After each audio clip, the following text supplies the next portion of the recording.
मला सांगायचंय लक्ष्मीपूजन दिवाळीमध्ये एरवी त्या अमावस्येला नाकारताना आपण दिसतो, परंतु त्या अमावस्येला सगळ्यात जास्त घरातलं असलं नसलेलं सगळं धन बाहेर काढतो आणि त्याला दिवा दाखवतो, पूजन करतो. ती लक्ष्मीपूजन अमावस्या. या तिथी आपणाला माहीत असल्या पाहिजे.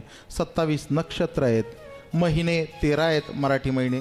तुम्ही म्हणसान 13, हो, एरवी 12 आणि 13वा शुद्ध भाषेत सांगायचं तर त्याला मलमास म्हणावा लागेल किंवा पुरुषोत्तम मास, आणि अगदी तुमच्या माझ्या भाषेत सांगायचं तर धोंड्याचा महिना. का नाव पडलं देव जाणे. कदाचित जावयांना थेट धोंडा म्हणता येत नाही म्हणून की काय समजून घ्याल तुम्ही. धोंड्याचा महिना 13 महिने. हा कृष्ण पक्ष आणि शुक्ल पक्ष हा ओळखायचा कसा, एक छोटीशी युक्ती सांगून देतो, मरेपर्यंत तुमच्या लक्षात राहील, कधीच विसरणार नाही. पौर्णिमेपासून अमावस्येपर्यंत जाणारा काळ. पौर्णिमेला चंद्र पूर्ण असतो. आता चंद्र कलेने वजा होत जातो, कमी कमी कमी कमी होत जातो, कमी होत जातो. तो कमी होणारा म्हणजे काळ्या अंधाराच्या दिशेने प्रवास करणारा. मग काळा अंधार होत चाललाय ना, तर काळा रंग नामे कृष्ण रंग. कृष्ण या शब्दाचा अर्थ काळा असा होतो. म्हणजे पौर्णिमेकडून अमावस्येकडे जाणारा जो काळ आहे तो काळा होत चाललाय ना, तर त्या पक्षाला कृष्ण पक्ष असं म्हणा. आता अमावस्येला चंद्र नाहीसा होतो, दिसेनासा होतो.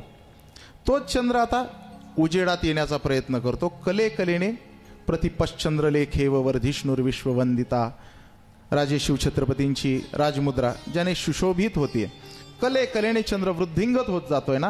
आता तो वृद्धिंगत होत जाणारा चंद्र तो प्रकाशाकडे जातोय. प्रकाशाला पांढरा रंग आहे, शुक्ल रंग आहे. शुक्लांबरधरम विष्णुम शशिवर्णम चतुर्भुजम. जसा शुक्ल म्हणजे पांढरा, आणि आता त्याला शुक्ल पक्ष म्हणा. अजून सहज बोली भाषेमध्ये याला शुद्ध आणि वद्य असं म्हणण्याची एक पद्धत आहे. शुद्ध म्हणजे शुक्ल आणि वद्य म्हणजे कृष्ण. हे लक्षात राहील, निश्चित लक्षात राहील. या काळामध्ये सगळ्या वर्षभरामध्ये हा एक पंधरावडा तो कृष्ण पक्षाच्या नावे केला, आणि तो पंधरावडा म्हणजे पितृपंधरावडा. त्या निमित्ताने आपण हे गरुड पुराण श्रवण करण्याचा प्रयत्न करतो. मनामध्ये असलेले सगळे संभ्रम पहिले दूर केले पाहिजे आणि मग पुढे गेलं पाहिजे. अगदी तुमचं उदाहरण देऊ का? माता भगिनींची उपस्थिती प्रार्थनीय, आणि जणू काय आता सगळीकडेच महिला भगिनींची उपस्थिती प्रार्थनीय झाली आहे. 50% आरक्षण आलंय. अजून थोडंसं पुढे जायला आरक्षणावर नकोच बोलायला. स्त्री पूजक आहे आपण, स्त्रियांना प्राधान्य आहे. तुमच्याच भाषेतलं एखादं उदाहरण द्यायचं झालं तर दूध घेतो. दूध सकाळी दूधवाला येतो. शहरातली आणि ग्रामीण भागातली दूध घेण्याची पद्धत वेगळी आहे बरं. शहरामध्ये तुम्ही दूध घेण्यासाठी काही भांडं सामोर करत नाही, तुम्हाला त्या पिशवीमध्ये दूध येतं. परंतु ग्रामीण भागात गेलं तर गवळी सकाळी येणार, शुद्ध सकाळचं काढलेलं दूध. तो दारावर हॉर्न वगैरे नाही वाजवणार, त्याच्या एक सुंदर स्वरात दूध असा आवाज देणार की त्या आवाजाने घरातले सगळे ते एका गृहिणीला सूचना करणार, अगं घे की दूध, अगं घे की दूध. जो आवाज यांनी ऐकलाय तो तिने देखील ऐकलेला असतो. पण तो काही विलंब होण्याचा काळ आहे. त्या विलंब होण्याच्या काळामध्ये आपणाला वाटतं ती ऐकलं नाही का, उशीर झालाय, पण तेवढ्या काळात ती एक कृती करत असते. तो आवाज ऐकल्यापासून तिथपर्यंत पोहोचण्याच्या अगोदर ती ते पातेलं किंवा भांडं घेते, ती नळाखाली धरते आणि ती काय करते, धुवून विसळून ते पातेलं घेते. का बरं? काल पातेलं धुतलं त्याच माऊलीने आज सकाळी परत शुद्ध करून काल रात्री ठेवलंय ना. सकाळी तसंच दूध घेतलं असतं तर काय बिघडलं असतं का? पण नाही, तिचा स्वतःवर सुद्धा विश्वास नसतो. ती पातेलं पुन्हा विसळते, धुते, स्वच्छ करते, पदराच्या आतल्या बोळ्याने ते स्वच्छ करते, पुन्हा एकदा चेक करते, पाहते, पडताळते आणि मग त्या दूधवाल्यासमोर देते आणि त्याच्यात दूध घेते.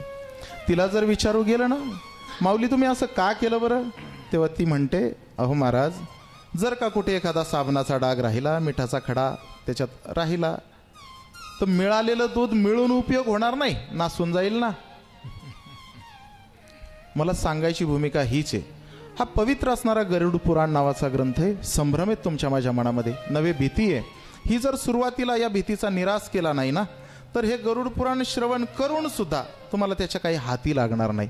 कारण संशय नसावा, शंका नसावी. माऊली बोलतात, संशया होणी थोर आणिक नाही पाप घोर, हा विनाशाची वाघूर प्राणी असी संशय धरू नये माणसाने. आपल्या पुराणांमध्ये त्याचा जर उल्लेख केला असेल, आपले साधू संत मंडळी जर स्पष्ट रीतीने काही उल्लेख करत असतील, तर ते निसंशय होऊन शुद्ध अंतकरणाने त्याचा स्वीकार करावा. संशय घेऊ नये महाराज. परंतु जीवाची भूमिका आहे, जे घेऊ नये ते घेतल्याशिवाय राहत नाही, जे करू नये ते केल्याशिवाय राहत नाही. आपली सवयच ती. एखाद्याला सहज म्हणून पहा, एखाद्याला कशाला आपल्याच लेकराला म्हणा तिकडं जाऊ नको बरं, म्हणजे जणू काय ते हे सूचनाचे म्हणतं, तिथं गेल्याशिवाय मला गत्यंतरच नाही. करू नको म्हटलं की तेच करणार. स्पष्ट भूमिका आहे आपली. संशयाचा निराश झाला नाही तर मिळालेली गोष्ट आम्हाला सुखाने ती प्राप्त होणार नाही. म्हणून संशय निराश करत चला. हा ग्रंथ आहे, याच्या संबंधाने काही संभ्रम आहेत. हे संभ्रम दूर करणं मला गरजेचं वाटतं.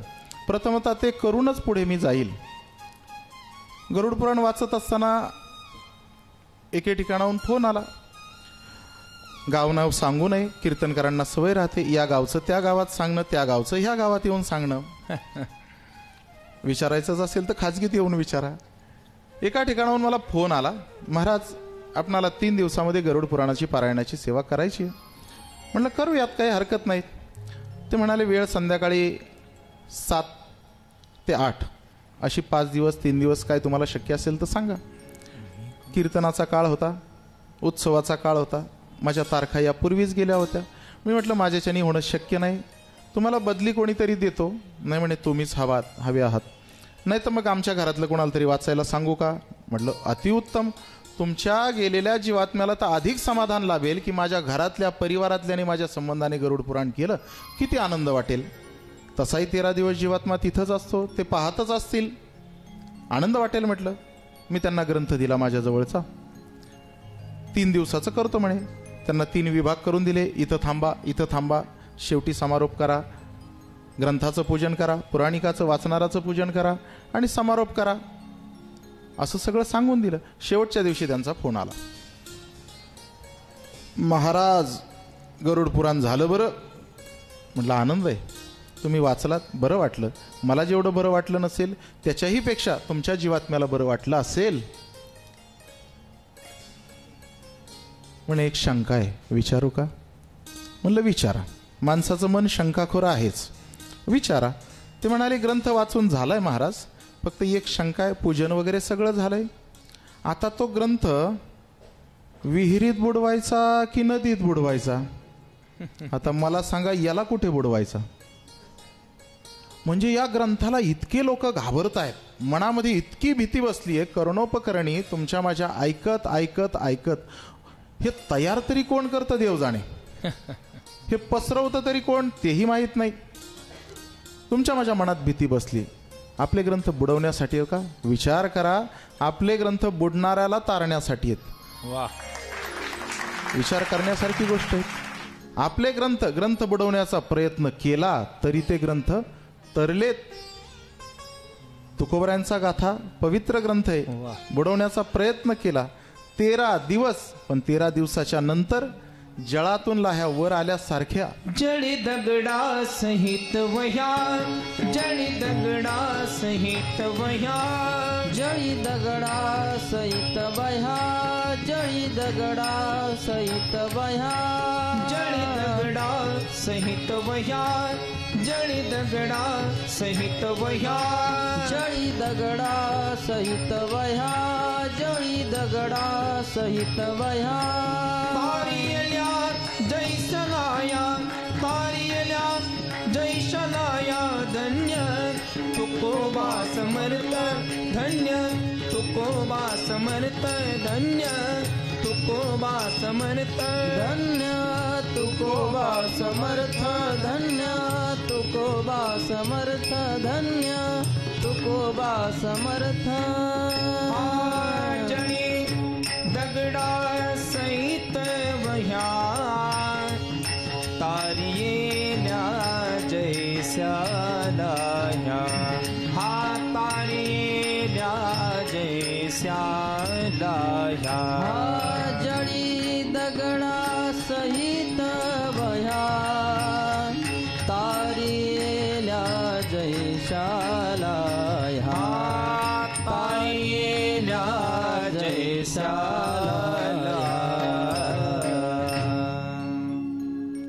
निरोष्ठ रामायण म्हणजे ओठाला ओठ न लागणारी भाषा. प फ ब भ म हे शब्दच त्या संपूर्ण रामायणात नाहीत. किती सुंदर रचना केली असेल. आपलं वाङ्मय कधीतरी जरा पहा, पडताळून पहा, तपासून पहा, अभ्यास म्हणून पहा. नकळत कधी श्रद्धा जडेल कळणारच नाही. त्यातल्या त्यात गरुड पुराणाला तर जवळ करा. गरुड पुराण ऐकून त्याचे ज्ञानरूपी पंख जर का आपणाला मिळाले ना महाराज, तर आपल्या पाठीवर विष्णू बसल्याशिवाय राहणार नाही याचा विचार करा.